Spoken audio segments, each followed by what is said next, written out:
Hello friend, स्वागत है आपका अपने चैनल आज क्लास में। आज की इस वीडियो में मैट्रिक बोर्ड परीक्षा 2021 के लिए गणित का काफी महत्वपूर्ण सब्जेक्टिव प्रश्न हम आपको बताएंगे। इस वीडियो सीरीज में हम 50 महत्वपूर्ण सब्जेक्टिव प्रश्न हम आपको बताएंगे। इस 50 प्रश्न को आप अच्छी तरीके से समझ लेते हैं तो आप जब परीक्षा देने जाएंगे तो आपसे एक भी प्रश्न नहीं छूटेगा, ये हमारा गारंटी है।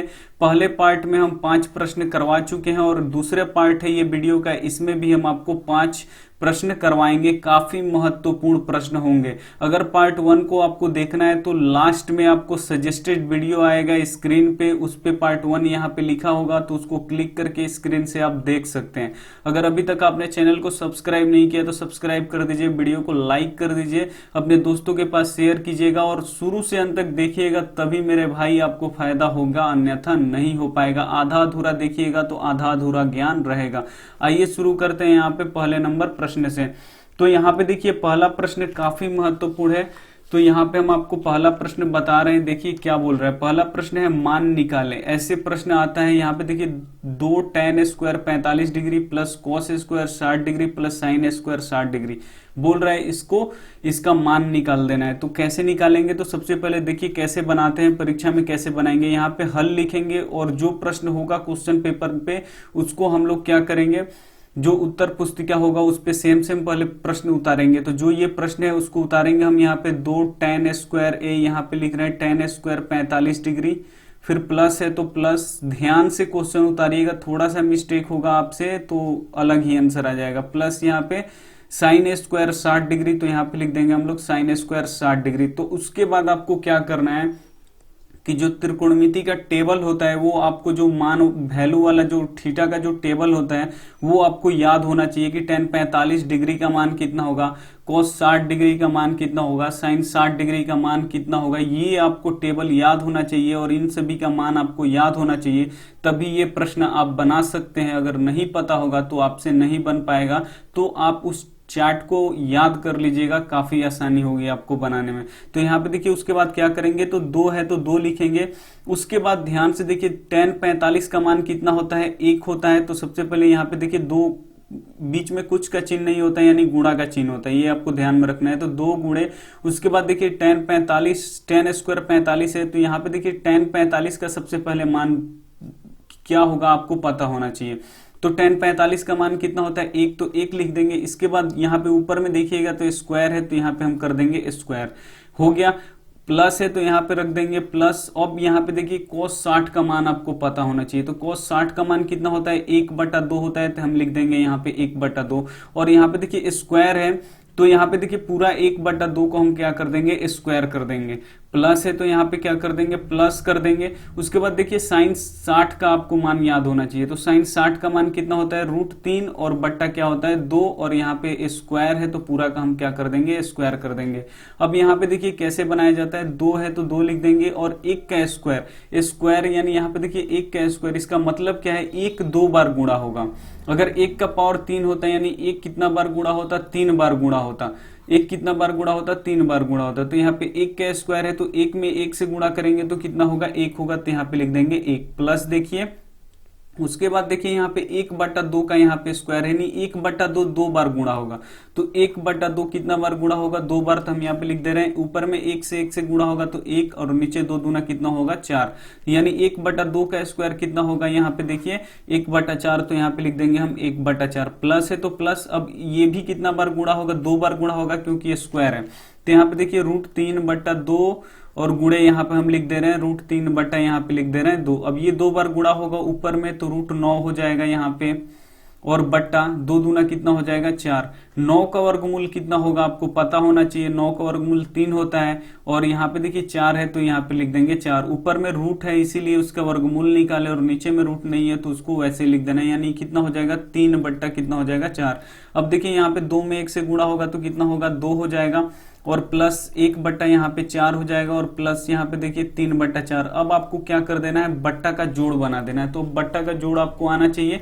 तो 4 1 4 4 का लघुत्तम कितना होगा, 4 ही होगा। 1 में 4 से भाग देंगे तो 4 बार कटेगा, तो यहाँ 4 से गुणा कराया जाता है यहाँ। तो 4 दूना कितना हो जाएगा 8, प्लस है तो प्लस देंगे, 4 से फिर इस 4 में भाग देंगे, एक बार कटेगा वो एक यहाँ से गुणा होगा तो एक एकम कितना होगा 1, बट्टा का जोड़ है ये, प्लस फिर यहाँ पे 4 से भाग देंगे तो यहाँ से 4 एक बार में कटेगा, फिर हम 1 से यहाँ पे गुणा कराएंगे तो 3 एकम कितना होगा 3, बट्टा का जोड़ आपको आना चाहिए। आप किसी भी तरह आप बट्टा का जोड़ क्या कर सकते हैं, बना सकते हैं। तो यहाँ पे देखिए अब क्या होगा 8 और 1 कितना होगा 9, 9 और 3 कितना हो जाएगा 12, और बट्टा के नीचे कितना हो जाएगा 4।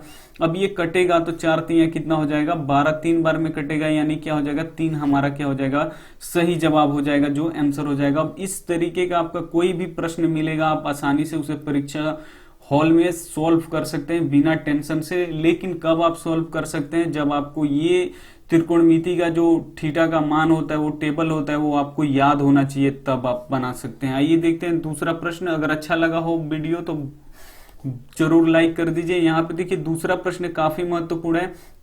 दूसरा प्रश्न है यहाँ पे देखिए प्रतिस्थापन विधि से हल करें।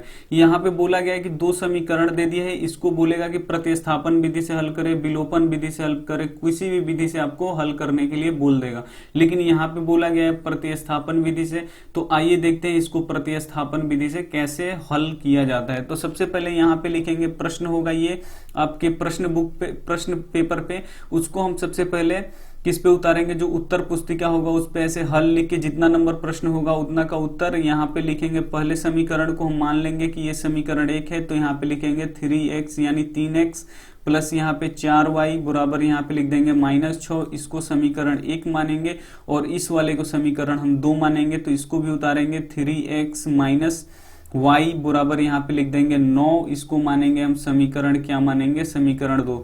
अब आपको देखना क्या है कि इस समीकरण में दोनों में से आसान कौन सा दिख रहा है, यानी हल्का कौन सा है। तो हमको समीकरण 2 आसान है, तो इसको हम ले लेंगे। सबसे पहले लिखेंगे समीकरण, यहाँ पे देखिए लिखेंगे समीकरण 1 में, सबसे पहले हम लिखेंगे यहाँ पे समीकरण 1 में, और समीकरण 2 आसान लग रहा है तो समीकरण 2 लेंगे यहाँ पे। तो समीकरण 2 में लेके x या y किसी एक का मान आप निकाल लीजिए यहाँ से। तो समीकरण हम 2 ले रहे हैं, तो यहाँ पे देखिए 3x यानी 3x माइनस y बराबर यहाँ पे 9, ये हो गया समीकरण 2। यहां से हम x का मान निकाल ले रहे हैं, तो x का मान निकालने के लिए सबसे पहले y को उधर भेजना पड़ेगा, यानी यहाँ पे हो जाएगा 3x बराबर यहाँ पे हो जाएगा 9, और यहाँ पे देखिए माइनस y है तो बराबर के उधर जाएगा तो क्या हो जाएगा प्लस y हो जाएगा।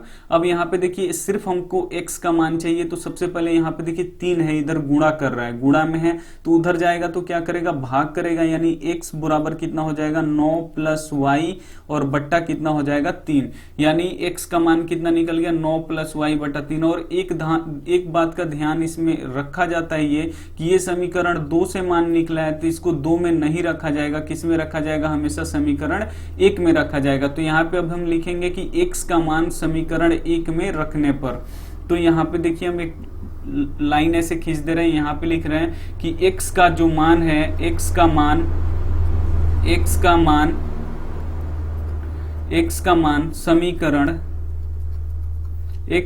समीकरण 1 में रखने पर,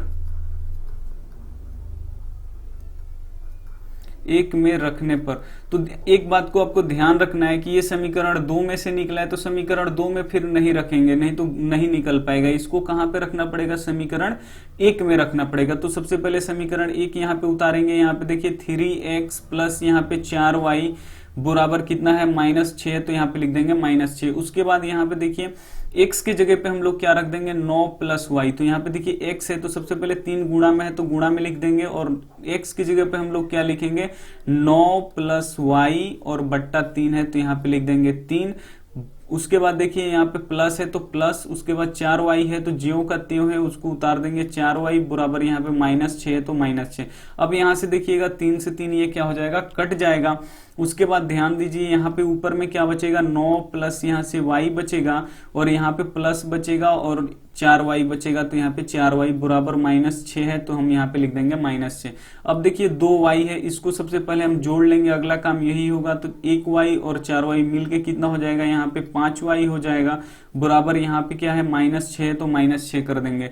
उसके बाद ध्यान से देखिए हमको y का मान निकालना है, तो इस 9 को हमको क्या करना पड़ेगा, बराबर के उधर भेजना पड़ेगा। तो यहाँ पे देखिए 5y है उधर क्या हो जाएगा -6 पहले से है। उसके बाद देखिए यहाँ पे +9 है तो बराबर के उधर जाएगा तो क्या हो जाएगा -9 हो जाएगा। तो यहाँ पे देखिए अब क्या हो जाएगा 5y बराबर, यहाँ पे देखिए -6 और -9 कितना हो जाएगा माइनस कितना हो जाएगा 15 हो जाएगा।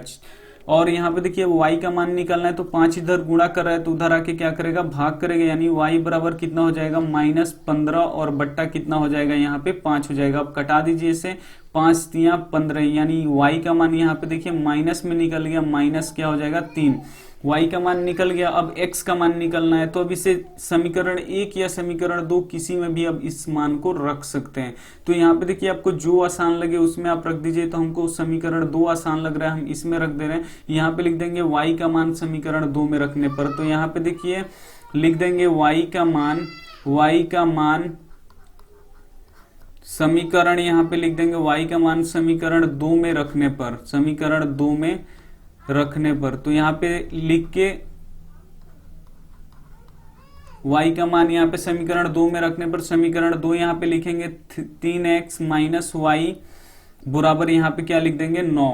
तो यहाँ पे लिख दिया। अब y की जगह पे हमको क्या रख देना है -3 रख देना है। तो यहाँ पे देखिए यहाँ पे 3x है तो यहाँ पे 3x, और यहाँ पे माइनस है तो पहले से माइनस, और यहाँ पे देखिएगा -3 है तो यहाँ पे लिख देंगे फिर से -3 ब्रैकेट में, और बराबर उधर 9 है तो यहाँ पे लिख देंगे 9। अब यहाँ पे देखिए माइनस माइनस क्या हो जाएगा प्लस हो जाएगा, यानी 3x माइनस माइनस क्या हो जाएगा प्लस, यहाँ पे 3 हो जाएगा, बराबर के उधर क्या हो जाएगा हम लोग का 9 हो जाएगा। उसके बाद देखिए x का मान निकालना है तो इसको कहाँ भेज देंगे उधर, यहाँ पे 3x बराबर क्या हो जाएगा, पहले से 9 है +3 उधर जाएगा तो क्या हो जाएगा -3 हो जाएगा, यानी 3x बराबर क्या हो जाएगा 9 में से 3 जाएगा कितना बचेगा 6, और 3 देखिए इधर गुणा कर रहा है तो उधर जाके क्या करेगा भाग करेगा, यानी x बराबर यहाँ पे 6/3 कटेगा तो कितना आ जाएगा 2 आ जाएगा। तो x का मान यहाँ पे देखिए कितना निकल गया 2 निकल गया, y का मान कितना निकल गया यहाँ पे -3, जो क्या है एकदम बिल्कुल सही जवाब है। अगर इसको चेक करना है तो आप यहाँ पे रख के चेक भी कर सकते हैं। तो आइए इसका मान हम रख के चेक कर लेते हैं। यहाँ पे देखिए हम लोग रख रहे हैं x पर 2, समीकरण 1 में यहाँ पे x पे 2 रखेंगे तो यहाँ पे देखिए 3 और यहाँ पे रख दे रहे हैं 2, तो 3 दूना कितना हो जाएगा यहाँ पे 6 प्लस है। उसके बाद देखिए 4 है तो 4, और y की जगह पे हम लोग कितना रख देंगे -3 रख देंगे, तो यहाँ पे लिख दे रहे हैं -3 और बराबर के उधर है -6। अब यहाँ पे देखिए 6 और यहाँ पे देखिए प्लस माइनस क्या हो जाएगा -4 तिया 12 बराबर इधर क्या है -6 है। तो यहाँ पे देखिए 6 में से -12 जाएगा तो कितना बचेगा -6 इधर भी बचेगा, और बराबर के उधर -6 है तो -6 उधर भी बचेगा, यानी हम लोग का जो आंसर है एक्स वाई का वो क्या है बिल्कुल सही है। उम्मीद करते हैं समझ में आया होगा। आइए देखते हैं अगला प्रश्न। यहाँ पे अगला प्रश्न देखिए काफी आसान सा प्रश्न है। 3 नंबर AP 3 8 13 18 डॉट डॉट का 30वां पद निकालें। तो सबसे पहले 30वां पद निकालने के लिए आपको 30वां पद का फॉर्मूला याद होना चाहिए। तो 30वां पद का फॉर्मूला क्या होता है, A + 29D होता है। तो ध्यान से देखिए A + 29D 30वां पद का फॉर्मूला होता है। तो सबसे पहले आपको A का मान पता होना चाहिए, D का मान पता होना चाहिए। तो आइए इसको देखते हैं कैसे बनाया जाता है। यहाँ पे लिखेंगे हम लोग हल, और हल में सबसे पहले यहाँ पे लिखेंगे ए का मान कितना होगा। तो यहाँ पे देखिए ए का मान कितना होगा, तो ए का मान, ए किसे कहते हैं, जो प्रथम पद होता है उसे ए बोलते हैं। तो ए का मान कितना है 3, तो यहाँ पे लिख देंगे 3। उसके बाद डी लिखेंगे। तो डी क्या होता है, सार्वअंतर, यानी दूसरे पद में से पहले पद को घटाया जाता है। तो दूसरा पद कितना है 8 है, इसमें से पहला पद घटाया जाएगा। पहला पद कितना है, यहाँ पे देखिए 3 है, तो यहाँ पे लिख देंगे 3। तो यहाँ से देखिए घटेगा, 8 में से 3 जाएगा, कितना हो जाएगा 5। अब यहाँ पे देखिए ए और डी पता चल गया, ए का मान 3 है और डी का मान क्या है 5 है। तो यहाँ से अब 30वां पद निकालना है। तो आराम से अब निकलेगा, यहाँ पे लिखेंगे 30वां, यहाँ पे लिखेंगे 30वां पद, और इसका फॉर्मूला लिखेंगे A + क्या होता है 29D होता है। तो यहाँ पे लिख देंगे। अब बस आपको क्या करना है, A का मान रख देना है, D का मान रख देना है। तो A का मान 3 है, तो यहाँ पे लिख देंगे 3 प्लस यहाँ पे लिख देंगे 29, और गुणे D का मान यहाँ पे देखिए क्या है 5 है, तो 5। अब बस इसको गुणा करा दीजिए और 3 जोड़ दीजिए, तो हमारा क्या आ जाएगा, सही आंसर आ जाएगा। 3 प्लस यहाँ पे देखिए, अब 29 में 5 से गुणा कराएंगे तो 9 × 5 = 45 के 5 हाथ में लगा 4, और 5 दूना 10 और 4 कितना हो जाएगा 14, यानी 145 में 3 जोड़ेंगे हम लोग, कितना आ जाएगा 148, यानी हम लोग का 148 क्या हो जाएगा, बिल्कुल सही जवाब हो जाएगा। 30वां यानी क्या हो जाएगा, 30वां पद निकाल लेंगे, कितना आएगा 148 हो जाएगा। उम्मीद करते हैं समझ में आया है। तो वीडियो को लाइक कर दीजिए, चैनल को सब्सक्राइब कर दीजिए। आइए देखते हैं अगला प्रश्न। यहाँ पे अगला प्रश्न यहाँ पे देखिए 4 नंबर काफी महत्वपूर्ण है। यहाँ पे बोल रहा है कि द्विघाती सूत्र का प्रयोग करके समीकरण 2x² प्लस 1 माइनस 1 बराबर 0 का हल निकालें। यहाँ पे बोला है कि चेक आपको नहीं करना है, इसमें सबसे पहले चेक करना होता है कि ये इसका मूलों का अस्तित्व है कि नहीं। तो यहाँ पे चेक नहीं करना है, डायरेक्ट बोला है कि द्विघाती सूत्र का प्रयोग करके समीकरण को निकाले। तो वैसे ही हम लोग क्या करेंगे, द्विघाती सूत्र का प्रयोग करके हम लोग निकाल लेंगे। तो सबसे पहले द्विघाती सूत्र आपको पता होना चाहिए। द्विघाती सूत्र क्या होता है, x बराबर क्या होता है माइनस, यहाँ पे क्या होता है माइनस बी, और यहाँ पे क्या होता है प्लस माइनस अंडर रूट क्या होता है b² माइनस 4ac और बट्टा क्या होता है 2a होता है। तो यहाँ से हम लोग क्या करेंगे, ये आपको फॉर्मूला पता होना चाहिए। यहाँ पे देखिए ए बी और सी यही 3 मिलेगा, तो ये ए बी सी आपको पता होना चाहिए। अगर ये पता हो जाएगा तो आप इसे आराम से निकाल लेंगे। तो देखिए ध्यान से, ये जो x² में गुणा करता है वो a होता है, और जो यहाँ पे देखिए जो सिर्फ x में गुणा करता है वो b होता है, और जिसमें x नहीं होता है वो क्या होता है c होता है। तो सबसे पहले हम यहाँ पे हल लिखेंगे, और हल लिख के सबसे पहले a b c का मान निकालेंगे। तो a बराबर कितना है 2 है, तो यहाँ पे लिखेंगे a बराबर कितना है 2। उसके बाद b का मान लिखेंगे, तो b का मान क्या है, यहाँ पे कुछ नहीं गुणा कर रहा है, जहाँ पे कुछ नहीं होता है वहां पे क्या होता है 1 होता है। उसके बाद c लिखेंगे, तो यहाँ पे देखिए c का मान कितना है -1 है। 1 मत लिखिएगा, गलत हो जाएगा, इसके आगे वाला जो चिन्ह होता है वो लेके लिखा जाता है। तो यहाँ पे -1 है, तो क्या लिख देंगे -1 लिख देंगे। उसके बाद ध्यान दीजिए, इसके बाद क्या करना है आपको, सबसे पहले बोला है कि द्विघाती सूत्र का प्रयोग। तो यहाँ पे लिखेंगे सबसे पहले हम लोग द्विघाती सूत्र, यहाँ पे लिखेंगे द्विघाती सूत्र। तो सबसे पहले ध्यान से देखिए, द्विघाती सूत्र पता होना चाहिए। द्विघाती सूत्र क्या होता है -b, और यहाँ पे होगा प्लस माइनस अंडर रूट, यहाँ पे हो जाएगा b² माइनस 4ac, और बट्टा के नीचे क्या होता है 2a होता है। तो अब देखिए इसको कैसे निकालेंगे, यहाँ पे माइनस है तो माइनस लिख देंगे, और यहाँ पे देखिए प्लस माइनस b का मान, यहाँ पे देखिए तो b का मान कितना है 1 है, तो यहाँ पे 1 लिख देंगे, और यहाँ पे प्लस माइनस है तो प्लस माइनस कर देंगे, और अंडर रूट है तो अंडर रूट। b का मान देखिए, b का मान फिर 1 है तो इसका स्क्वायर है तो स्क्वायर कर देंगे, माइनस है तो माइनस, 4 है तो यहाँ पे अंदर में देखिए 4, और गुणा ये सब तीनों गुणा में है। a का मान कितना है 2 है, तो यहाँ पे लिख देंगे 2, और c का मान यहाँ पे देखिएगा -1 है, तो यहाँ पे लिख देंगे -1। इसको मान लेते हैं हम x, तो x बराबर क्या हो जाएगा हम लोगों का, और बट्टा यहाँ पे देखिए छूट रहा है, यहाँ पे 2 और 1 का मान कितना है, तो ध्यान से देखिएगा a का मान 2 है, तो यहाँ पे लिख देंगे 2। उसके बाद देखिए यहाँ पे फिर क्या करेंगे, यहाँ पे अब इसको रूट के अंदर वाला हल करेंगे। तो यहाँ पे देखिए -1 है तो -1 लिख देंगे, प्लस है तो प्लस माइनस लिख देंगे, और अंडर रूट यहाँ पे देखिएगा 1 का स्क्वायर होगा तो 1 हो जाएगा, और यहाँ पे देखिए माइनस माइनस क्या हो जाएगा प्लस हो जाएगा। यहाँ पे 4 दूना 8, और 8 में 1 से गुणा होगा तो कितना हो जाएगा 8 हो जाएगा, और बट्टा के नीचे क्या हो जाएगा 2 दूना कितना हो जाएगा 4। अब ये जो है उसको अब हम लोग क्या कर देंगे, जोड़ देंगे। तो यहाँ पे देखिए x बराबर क्या हो जाएगा -1 प्लस माइनस, यहाँ पे देखिए क्या कर देंगे 1 और 8 कितना हो जाएगा 9 हो जाएगा, और बट्टा के नीचे क्या हो जाएगा 4 हो जाएगा। यहाँ पे देखिए अब क्या किया जाएगा, यहाँ पे देखिए x बराबर अब क्या लिख देंगे हम लोग, x बराबर यहाँ पे -1 है तो -1, और प्लस माइनस है तो यहाँ पे देखिए प्लस माइनस लिख देंगे, और √9, यहाँ पे देखिए √9 का वर्गमूल कितना होता है 3, तो यहाँ पे लिख देंगे 3, और बट्टा के नीचे 4 है तो यहाँ पे लिख देंगे हम लोग 4।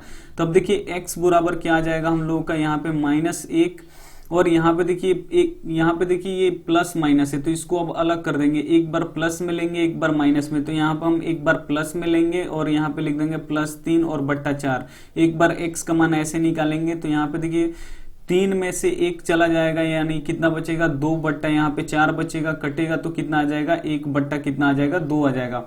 उसके बाद यहाँ से हम लोग अब पुनः लिखेंगे और एक बार माइनस वाला लेंगे यहाँ पे। तो एक बार जब माइनस वाला लेंगे तो यहाँ पे x बराबर क्या हो जाएगा -1, और यहाँ पे देखिए एक बार तो प्लस वाला ले लिए, उसके बाद ये माइनस वाला लेंगे तो माइनस यहाँ पे हो जाएगा 3 और बट्टा यहाँ पे हो जाएगा 4। तो x बराबर अब कितना हो जाएगा -1 और -3 कितना हो जाएगा -4, और बट्टा के नीचे कितना हो जाएगा 4 कट जाएगा, ये कितना बचेगा -1 बचेगा, और x बराबर 1 कितना आया है 1/2। ये दोनों क्या हो जाएगा, द्विघाती सूत्र का प्रयोग करके x का 2 मान निकाल दे। ये क्या है, द्विघात समीकरण है, तो द्विघात समीकरण का x का मान कितना होता है 2 होता है। तो उस 2x के मान यहाँ पे निकल चुका है। उम्मीद करते हैं समझ में आ गया होगा। आइए देखते हैं अगला प्रश्न। यहाँ पे अगला प्रश्न काफी महत्वपूर्ण है। यहाँ पे देखिए यदि अल्फा बीटा किसी द्विघात बहुपद 4x² - 4 + 1 के मूल हो तो यहाँ पे देखिए अल्फा बटा बीटा प्लस बीटा बटा अल्फा ज्ञात करें। काफी महत्वपूर्ण प्रश्न है, तो इसको ध्यान से देखिएगा। यहाँ पे लिखेंगे हल, और यहाँ पे हम लोग सबसे पहले यहाँ पे इसको सबसे पहले हल करेंगे। तो यहाँ पे देखिए जब इसको हल करेंगे तो यहाँ पे आएगा -b बटा a, तो मूलों का योग, मूलों का गुणनफल यानी वो आएगा। तो सबसे पहले इसमें भी a, b और c का मान पता होना चाहिए। तो सबसे पहले यहाँ पे a का मान लिख देंगे। तो a का मान यहाँ पे देखिए कितना है, 4 है, तो यहाँ पे लिख देंगे 4। फिर यहाँ पे देखिए b का मान लिखेंगे। तो b का मान यहाँ पे कितना है, -4 है, तो यहाँ पे लिख देंगे -4। उसके बाद c का मान लिखेंगे। तो c का मान 1 है, तो यहाँ पे लिख देंगे 1। उसके बाद अब इसको हम लोग हल करेंगे उतार के। तो यहाँ पे देखिए अल्फा बटा बीटा हो जाएगा, और प्लस यहाँ पे हो जाएगा बीटा बटा क्या हो जाएगा, अल्फा। अब इसको बटा का आप लोग क्या बना लीजिए, जोड़ बना लीजिए। तो अल्फा और बीटा का जब एलसीएम लेंगे तो अल्फा इंटू क्या हो जाएगा, बीटा हो जाएगा। तो यहाँ से जब बीटा से इसमें भाग लगाएंगे तो बीटा से बीटा कट जाएगा, यहाँ पे क्या बचेगा, अल्फा का स्क्वायर, और प्लस यहाँ से जब अल्फा में इसमें भाग लगाएंगे तो अल्फा अल्फा कट जाएगा। उसके बाद बीटा बचेगा, तो बीटा में बीटा से गुणा हो जाएगा, तो क्या हो जाएगा, बीटा स्क्वायर। तो अब इसको थोड़ा सा समझने वाला है। Alpha square plus beta square, इसका तो फॉर्मूला नहीं होता है, लेकिन अल्फा इंटू बीटा का होता है। तो इसका जब फॉर्मूला नहीं है तो फिर कैसे बनेगा, तो ध्यान से देखिएगा। यहाँ पे अगर अल्फा प्लस बीटा का द होल स्क्वायर बोल दिया जाए कि आप लोग कीजिए, तो कैसे कीजिएगा, अल्फा का स्क्वायर प्लस यहाँ पे क्या लिख दीजिएगा, बीटा का स्क्वायर प्लस क्या लिख दिया जाएगा, अल्फा इंटू बीटा, यानी a plus B the whole square, A square plus B square plus 2ab पे आप लोग तोड़ दीजिए। उसके बाद ध्यान से देखिएगा, तो ये वाला दिया गया है, ये वाला आपको दिया गया है। अब यहाँ पे +2 अल्फा बीटा है, उसको क्या कर देना है, हमको बराबर के इधर ला देना है। तो यहाँ पे देखिएगा, यहाँ पे अल्फा प्लस बीटा का यहाँ पे देखिए द होल स्क्वायर, इसको जब हम इधर लाएंगे तो -2 अल्फा बीटा हो जाएगा, क्योंकि उधर प्लस में है, और इधर क्या बचेगा हम लोगों का, अल्फा स्क्वायर और प्लस क्या हो जाएगा, बीटा का स्क्वायर हो जाएगा। तो यही अल्फा स्क्वायर बीटा स्क्वायर यहाँ पे लिखा है। ये दोनों क्या है, आपस में बराबर है। इसके जगह पे हम ये लिख सकते हैं और इसके जगह पे ये, तो हम लोग इसके जगह पे क्या लिखेंगे, ये लिखेंगे, यही है ये। तो इसके जगह पे हम लोग ये लिख देंगे, यहाँ पे क्या लिख देंगे, अल्फा प्लस बीटा का द होल स्क्वायर और -2 अल्फा इंटू क्या लिख देंगे, यहाँ पे बीटा लिख देंगे, और बट्टा के नीचे क्या है, अल्फा इंटू बीटा है। तो अब यहाँ पे ध्यान से देखिएगा, अल्फा प्लस बीटा, इसे क्या बोला जाता है, अल्फा प्लस बीटा को शून्यकों का योग, शून्यकों का योग क्या होता है, -b बट्टा क्या होता है, a। तो अब ध्यान से देखिएगा, -b बट्टा a यहाँ पे मान निकाल देंगे। तो माइनस है तो माइनस लगा देंगे पहले। b का मान देखिए यहाँ पे -4 है, तो यहाँ पे लिख देंगे -4, और बटा a का मान यहाँ पे देखिएगा ये भी 4 है, तो यहाँ पे 4 कर देंगे। तो यहाँ पे देखिए माइनस माइनस क्या हो जाएगा, प्लस, यानी 4/4 कट के कितना आ जाएगा, 1 आ जाएगा। यानी अल्फा प्लस बीटा का मान कितना आ गया, 1। तो यहाँ पे लिख देंगे हम लोग 1, और इसका द होल स्क्वायर है तो क्या कर देंगे, द होल स्क्वायर। माइनस है तो माइनस। अब देखिए यहाँ पे 2 है तो 2, और गुणा यहाँ पे देखिए अल्फा गुणे बीटा, तो अल्फा गुणे बीटा क्या होता है, c बट्टा a। तो यहाँ पे देखिए c बट्टा a, तो c का मान कितना है, 1 है, तो यहाँ पे लिख देंगे 1, और a का मान कितना है, 4 है, तो यहाँ पे लिख देंगे 4।